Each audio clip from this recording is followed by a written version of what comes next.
The news involving the Philadelphia Eagles that began circulating in the last few hours doesn't look at first glance like a bombshell. It doesn't involve a quarterback. It doesn't involve a head coach. It doesn't involve a public argument or a scandal. But don't be fooled. Few decisions this offseason have the potential to impact the future of the franchise as deeply as this one. Because what's at stake here isn't just a name on the roster. It's how the Eagles build, maintain, and when necessary, dismantle the backbone of a winning team. The Philadelphia Eagles didn't fall short in the playoffs because of their defense. Quite the opposite. In many moments down the stretch, the defense was playing at an elite level, carrying games, creating turnovers, and keeping the team alive even when the offense looked completely stuck. The problem was on the other side of the ball, and everyone knows it. That's why the first major change has already happened. Kevin Patullo was fired, and the offense will go through a significant overhaul with a new offensive coordinator coming in. But while all the attention is focused on the offense, a quieter decision is taking shape on defense. A decision that could be emotionally costly for the fan base, and one that involves one of the most respected, productive, and symbolic players on the current roster. We're talking about Nakobe Dean, and the uncomfortable question starting to surface behind the scenes is this. Are the Eagles really prepared to move forward without him? Over the past 2 seasons, Nakobe Dean has established himself as one of the best inside linebackers in the NFL. Smart, aggressive, quick to diagnose plays, and extremely vocal on the field, he became one of the pillars of the defense. A quiet leader, but a respected one. A player who does everything right, both on and off the field. But the NFL isn't driven solely by on-field merit. It's driven by contracts, competitive windows, and difficult choices. According to projections from Spotrac, Nakobe Dean is expected to receive a contract in the range of 4 years and $61.9 million in free agency. That figure changes the conversation entirely. Because now, the Eagles aren't evaluating whether Dean is good enough. That part is unquestionable. They're evaluating whether it's sustainable to keep Dean within the team's financial and strategic structure. And this is where the situation starts to become clearer and more ruthless. Dean was selected by the Eagles in the 3rd round of the 2022 draft out of the University of Georgia on an extremely team-friendly rookie deal. 4 years, $5.2 million, an absolute bargain in terms of value. During that span, he delivered high-level production while costing a fraction of what the market typically demands for that position. But that cycle is coming to an end. At the same time, the Eagles already made a major financial commitment at the same position. Following their Super Bowl win, the team signed Zach Bond to a 3-year, $51 million contract. That alone raises a red flag. Inside linebacker has traditionally been one of the least financially valued positions in the modern NFL. Teams usually avoid heavy investments there, prioritizing the defensive line and the secondary instead. Keeping 2 inside linebackers on big money contracts simply doesn't align with Howie Roseman's long-standing philosophy. And that's only the first layer of the problem. The second involves Nakobe Dean's injury history.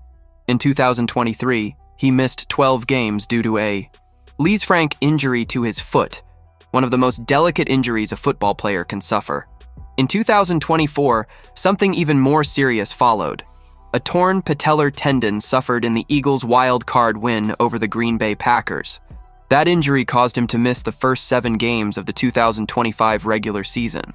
Although Dean returned and played at a high level, the combination of significant injuries matters when long-term contracts and guaranteed money are on the table. For an executive like Howie Roseman, this isn't a footnote. It's a central variable. But the third point, and perhaps the most revealing, is what truly shifts the direction of this story. The Eagles have already tried to replace Nakobe Dean, and they did it clearly, deliberately, and at a high cost. In the 2025 draft, the franchise traded up to select Jihad Campbell in the 1st round, with the 30th overall pick. This wasn't a late-round flyer, it wasn't cheap depth. It was a strategic investment, a 4-year contract worth $14.9 million. Campbell appeared in all 17 games as a rookie and started 10 of them, mostly while Dean was still recovering from his knee injury. He posted solid numbers: 80 tackles, 2 tackles for loss, 3 passes defended, 1 interception, 1 forced fumble, and 1 fumble recovery. That's starter-level production. But then Dean returned, and something very telling happened.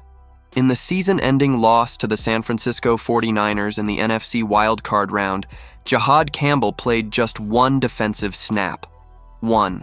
For a first-round pick, that detail is loud. It wasn't highlighted during the broadcast. It didn't dominate post-game conversations. But inside NFL buildings, that kind of data point does not go unnoticed. It reveals two important things at the same time. First, when healthy, Nakobe Dean is still viewed as the superior player. Second, keeping both players on the roster long-term looks unsustainable. You don't spend a first-round pick on a player to permanently keep him on the bench. And you don't commit over $60 million to a linebacker with a notable injury history when you already have a young, inexpensive, and productive replacement under contract. That's the cold math of the NFL. And that's exactly why, despite the fans' affection, his importance in the locker room, and his impact on the field, everything points toward Nakobe Dean's time in Philadelphia potentially coming to an end. This wouldn't be the first time the Eagles have made an unpopular defensive decision. After their most recent Super Bowl victory, the team lost key contributors like Milton Williams and Josh Sweat, both of whom signed massive deals elsewhere. The logic was the same then as it is now. Acknowledge the talent, respect the market value, and choose not to match it. The difference this time is emotional. Dean isn't just another defender. He represents continuity. He represents a physical, intelligent, disciplined defensive identity. Losing him wouldn't just mean losing production. It would mean losing a piece of who this defense has become. But Howie Roseman has never operated on emotion. He operates on windows. And everything suggests that, in his view, the priority is investing in the offense, restructuring the offensive leadership, and reallocating financial resources, even if that means sacrificing a beloved defensive cornerstone. If Nakobe Dean leaves, Jihad Campbell stops being a prospect and becomes a plan. He becomes the bet, the next pillar, the next defensive leader expected to grow within the system. That carries risk, but it also carries logic. In the end, this potential departure isn't a sign of defensive weakness. It's a reflection of how the Eagles view the future of the roster as a whole. A future that demands tough choices, clear prioritization, and above all, discipline. The Eagles' offseason is only beginning. And while many eyes remain fixed on quarterbacks, coordinators, and headline-grabbing moves, it's decisions like this that often define the true direction of a franchise. Because when a championship-caliber team starts letting go of quiet pillars, it's a sign that bigger changes are on the horizon. And in Philadelphia, when that kind of movement begins, it almost never happens by accident.